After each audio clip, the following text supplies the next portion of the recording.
Now the next topic is oxygen enters the blood in the lungs. तो oxygen blood में कहाँ enter होती है? लंग्स में. और अगर ब्लड से कार्बन डाइऑक्साइड को भी रिमूव होना है तो वो कहाँ पे रिमूव होगी? लंग्स के पास. अब हमने बात की जो लंग्स हैं वो ऑक्सीजनेटेड ब्लड को कहाँ एंटर करवाते हैं? लेफ्ट ऑरिकल में. किसके थ्रू? पल्मोनरी वेन्स के थ्रू. अब जो लेफ्ट ऑरिकल है वो ऑक्सीजनेटेड ब्लड को डाल देता है लेफ्ट वेंट्रिकल में. लेफ्ट वेंट्रिकल आयोटा के थ्रू डिफरेंट बॉडी पार्ट्स में ब्लड को सेंड कर देता है, जहाँ पे सेल्स जो हैं ऑक्सीजन लेके बदले में क्या जनरेट करते हैं? Carbon dioxide. अब जो कार्बन डाइऑक्साइड रिच ब्लड है वो कहाँ आएगा? अगेन हार्ट के किस चैम्बर में आएगा? राइट ऑरिकल में. राइट ऑरिकल से ब्लड कहाँ जाएगा? राइट वेंट्रिकल में. राइट वेंट्रिकल से डीऑक्सीजनेटेड ब्लड कहाँ जाएगा? लंग्स में. ये प्रोसेस तो हमने कर ली. और हमने यह भी बात की कि जो ह्यूमन हार्ट है उसमें जो राइट साइड के चैम्बर्स हैं वो लेफ़्ट साइड के चैम्बर से सेपरेटेड हैं. क्यों सेपरेटेड हैं? ताकि जो ऑक्सीजनेटेड ब्लड है उसकी डीऑक्सीजनेटेड ब्लड के साथ मिक्सिंग ना हो जाए. और मिक्सिंग क्यों नहीं होनी चाहिए? क्योंकि हमें चाहिए लार्ज अमाउंट में ऑक्सीजन. क्यों? ताकि हमें ज़्यादा अमाउंट में एनर्जी मिल सके. और ये ज़्यादा अमाउंट में एनर्जी क्यों चाहिए? क्योंकि मैमल्स हो गए, बर्ड्स हो गए, इनको हमेशा अपना बॉडी टेम्परेचर जो है वो मेंटेन रखना होता है. तो आपको पता ही है हमारा बॉडी टेम्परेचर कितना होता है ह्यूमन बींग्स का? 37 डिग्री सेल्सियस. तो हमें इतना ही टेम्परेचर चाहिए. इससे ज़्यादा हो जाए तब भी एबनॉर्मल कंडीशन हो जाती है, और नीचे हो तब भी एबनॉर्मल कंडीशन हो जाती है. तो हम हमेशा अपना बॉडी टेम्परेचर जो है वो मेंटेन करने में लगे रहते हैं. इसके लिए हमें हाई एनर्जी की ज़रूरत होती है, जिसके लिए एफिशिएंट अमाउंट में ऑक्सीजन अवेलेबल होनी चाहिए. तो इसी वजह से ये यहाँ पे चैम्बर्स हैं ताकि ऑक्सीजनेटेड ब्लड की डीऑक्सीजनेटेड ब्लड के साथ मिक्सिंग ना हो जाए. तो हमने अभी बात की कि जो ह्यूमन हैं मीन्स मैमल्स हैं. ह्यूमंस जो हैं वो किस में आते हैं? किस क्लास में आते हैं? मैमल्स में. तो जो मैमल्स हैं एंड बर्ड्स हैं, बर्ड्स मीन्स एव्स. तो मैमल्स एंड बर्ड्स में कितने चैम्बर्ड हार्ट है? 4 chambered. They have 4 chambered heart, जो कि हमने देख लिया कैसा है. अभी रफली हम डायग्राम बना लेते हैं जिसमें कि 2 ऑरिकल्स हैं एंड 2 वेंट्रिकल्स हैं. सेकेंड केस लेते हैं हम एम्फीबियंस एंड रेप्टाइल्स का. एम्फीबियंस एंड रेप्टाइल्स, इनमें क्या होता है? जो हार्ट है वो 3 चैम्बर्ड है.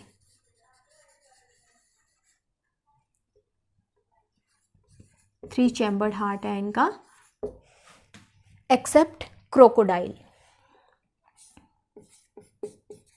एक्सेप्ट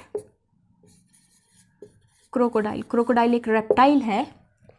ठीक है, क्रोकोडाइल क्या है? एक रेप्टाइल है. इसमें जो हार्ट है वो 4 चैम्बर्ड होता है. क्रोकोडाइल को छोड़ के जितने भी बाकी रेप्टाइल्स हैं उनमें जो हार्ट है वो कितना है? 3 चैम्बर्ड हार्ट है. 3 चैम्बर्ड हार्ट कैसा होगा फिर? जिसमें कि 2 ऑरिकल्स हैं एंड 1 वेंट्रिकल है. तो यहाँ पे मिक्सिंग हो जाती है ब्लड की वेंट्रिकल में. तो जो एम्फीबियन एंड रेप्टाइल्स हैं वो थोड़ी बहुत मिक्सिंग टॉलरेट कर लेते हैं. ऑक्सीजनेटेड ब्लड की डीऑक्सीजनेटेड ब्लड के साथ मिक्सिंग टॉलरेट कर लेते हैं, क्योंकि उनको ज़्यादा एनर्जी की नीड नहीं होती. इनका बॉडी टेम्परेचर जो है वो एनवायरनमेंट के अकॉर्डिंग होता है. तो ये अपने आप को एनवायरनमेंट के अकॉर्डिंग अडेप्ट कर लेते हैं. जैसे जैसे एनवायरनमेंट का टेम्परेचर चेंज होगा ये अपना टेम्परेचर भी चेंज कर लेते हैं. तो इनको ज़्यादा एनर्जी की नीड नहीं होती है. नेक्स्ट हम केस लेते हैं फ़िश का. फ़िश जो हैं उनमें 2 चैम्बर्ड हार्ट होता है.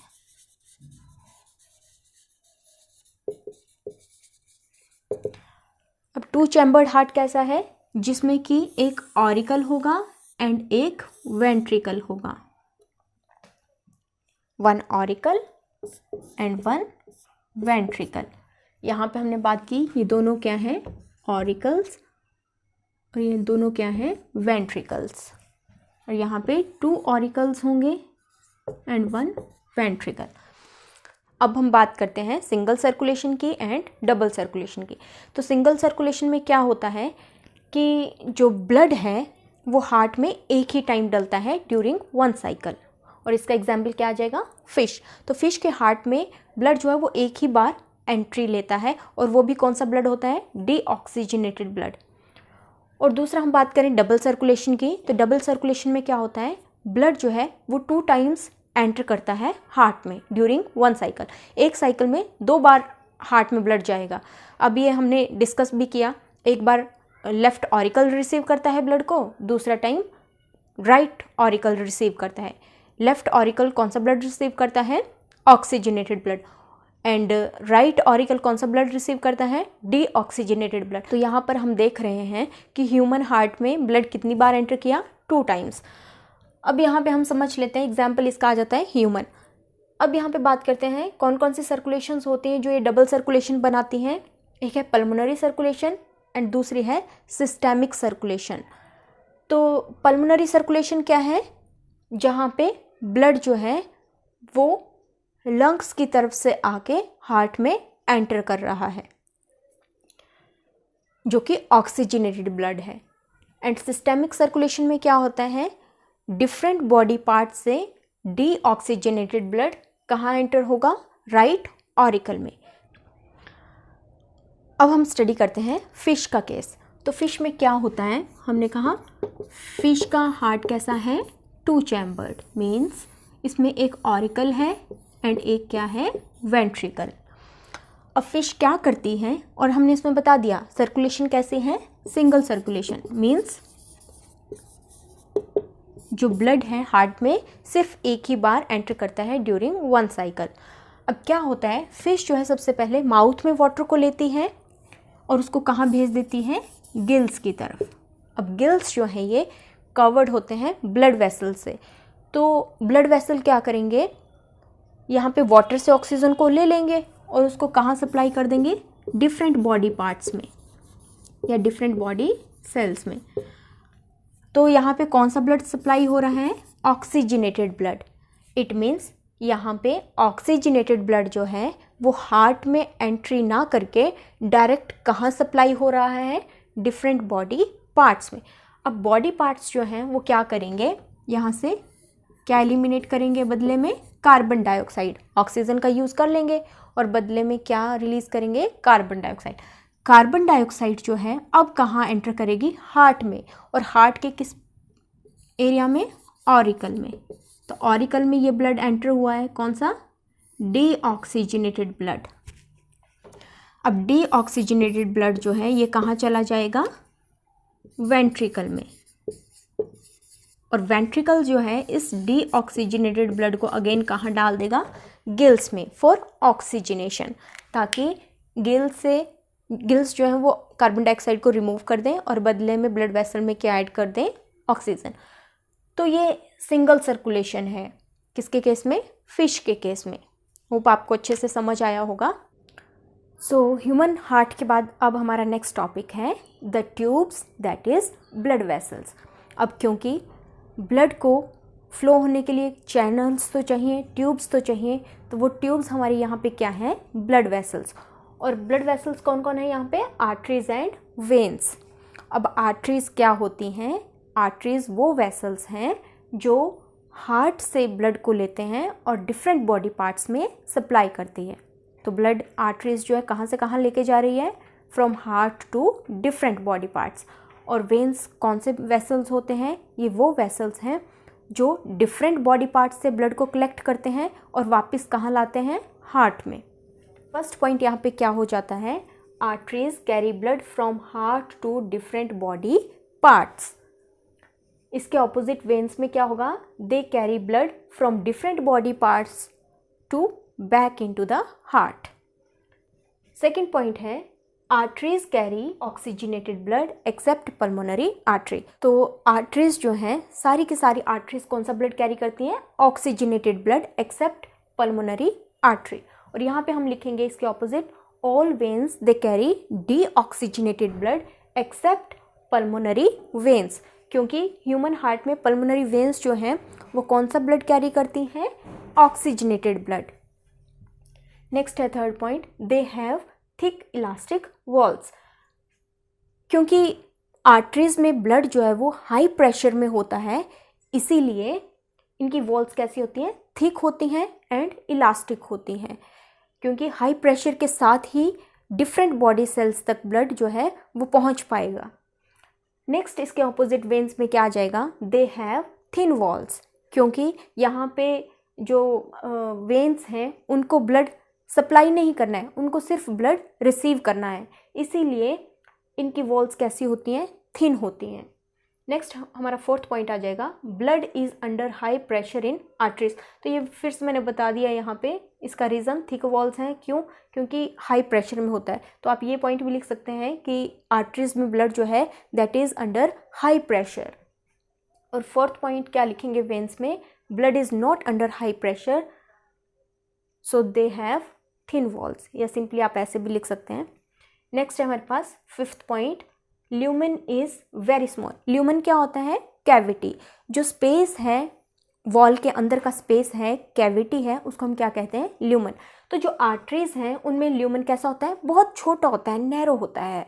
और जो वेन्स हैं उनमें ल्यूमेन कैसा होता है? वाइड होता है, काफ़ी खुला होता है, क्योंकि यहाँ पे हमने बता दिया वॉल्स जो है थिक हैं तो अंदर कैविटी छोटी रह जाती है। यहाँ पे वॉल्स जो हैं थिन हैं तो अंदर काफ़ी एरिया होता है, ल्यूमेन कैसा होता है? लार्ज होता है।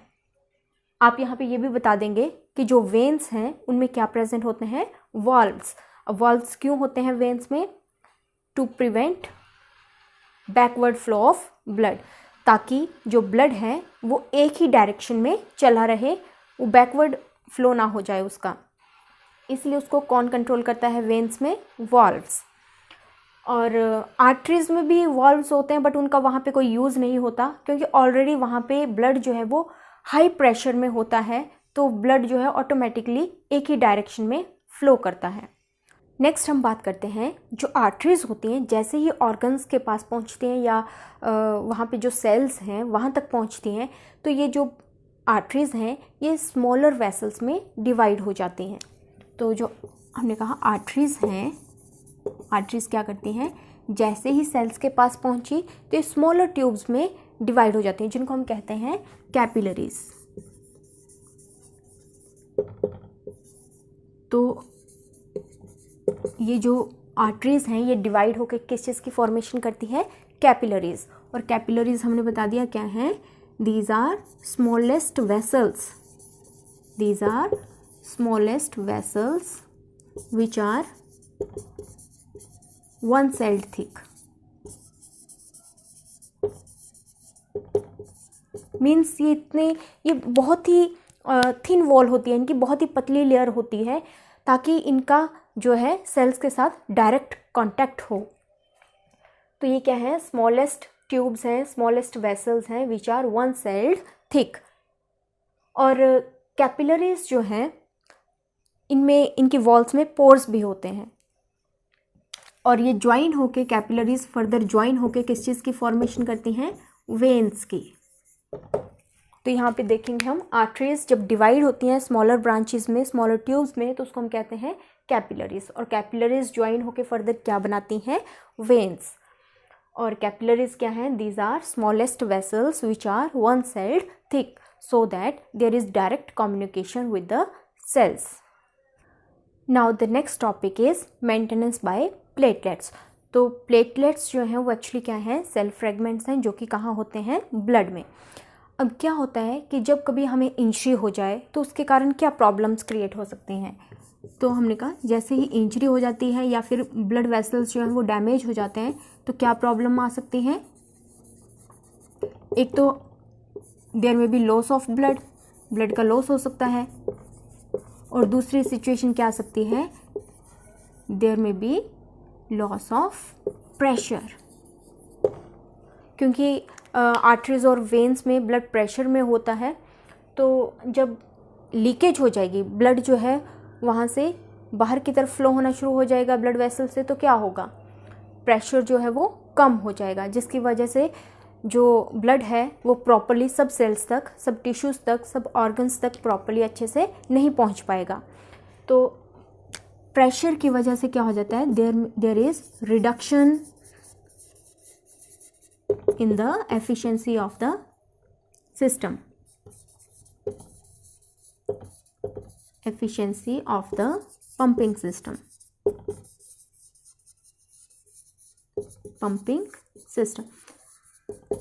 तो जब ब्लड प्रेशर में नहीं होगा तो डिफरेंट सेल्स तक, डिफरेंट ऑर्गन्स तक भी ये प्रॉपरली नहीं पहुंच पाएगा। तो इसके लिए प्लेटलेट्स क्या करते हैं, इनका मेजर रोल है। ये क्या करते हैं प्लेटलेट्स जो है ये ब्लड क्लोटिंग में हेल्पफुल होते हैं।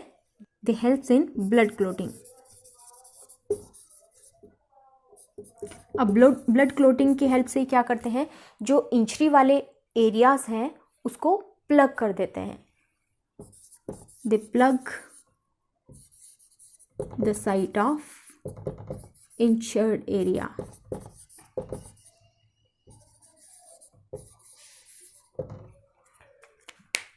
They help in plugging of the injured area.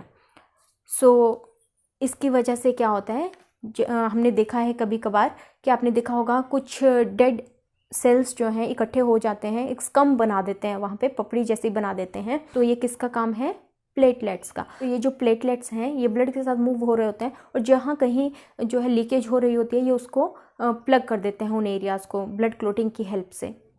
Now the next topic is lymph. अब हमने पहले भी बात की कि हमारी बॉडी में कौन कौन से फ्लूइड्स हैं जो कि ट्रांसपोर्टेशन में हेल्पफुल होते हैं, ब्लड एंड लिम्फ। तो ब्लड जो है हमने बात की, ब्लड किस कलर का होता है, that is red in colour.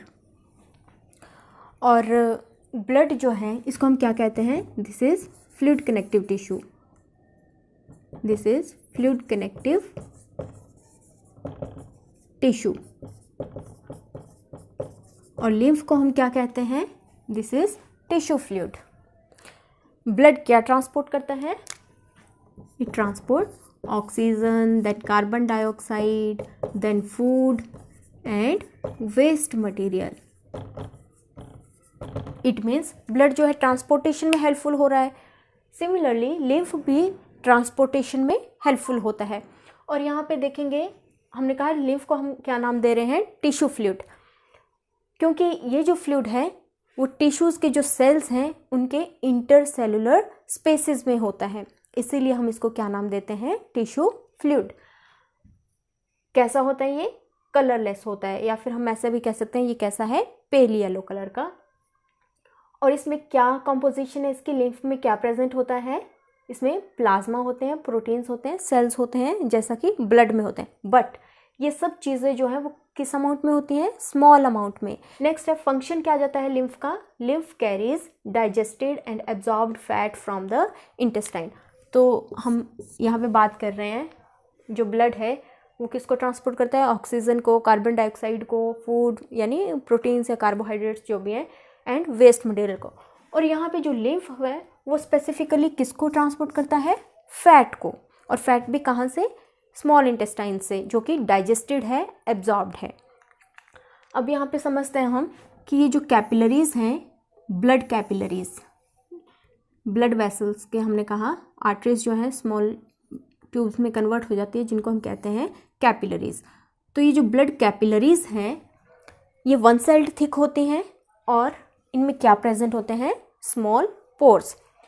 अब इन पोर्स की हेल्प से क्या होता है, जो कोई टिश्यू है, टिश्यूज़ में हम बना लेते हैं ये सेल्स, सेल्स के बीच में प्रेजेंट होते हैं इंटरसेलुलर स्पेसेस। ये जो हमें दिख रहे हैं ये क्या हैं, इंटरसेलुलर स्पेसेस, इंटरसेलुलर स्पेसेस। यहाँ पे हमने बता दिया कि ये जो सेल्स हैं, सेल्स के दो सेल्स के बीच में जो हमें स्पेस नज़र आ रहा है ये सारा क्या है, इंटरसेलुलर स्पेस। अब जब यहाँ पर ब्लड फ्लो हो रहा है, ब्लड क्या है, प्लाज्मा, प्रोटीन्स एंड सेल्स। तो ब्लड में जब ये चीज़ें फ्लो हो रही हैं तो इन पोर्स के थ्रू कुछ अमाउंट में प्लाज्मा प्रोटीन एंड सेल्स जो हैं वो कहाँ आ जाते हैं, इंटरसेलुलर स्पेसेस में। ब्लड हमें पता है वो तो ब्लड वेसल्स में ही फ्लो करेगा, पर यहाँ से जब कुछ अमाउंट में प्लाज्मा प्रोटीन एंड सेल्स जो है इंटरसेलुलर स्पेसेस में आ जाते हैं तो उसको हम क्या नाम दे देते हैं, टिश्यू फ्लूइड। तो यहाँ पे हम बता देते हैं क्या है, some amount of plasma proteins and cells. ठीक है, some amount of plasma protein cells, जिसको हम क्या नाम दे रहे हैं, इनको हम क्या नाम दे रहे हैं, lymph. Lymph is also called as tissue fluid. अब ये टिश्यू फ्लूइड जो है ये वापस कहाँ चला जाता है, ये चला जाता है लिम्फेटिक कैपिलरीज में। लिम्फेटिक कैपिलरीज में चला जाता है।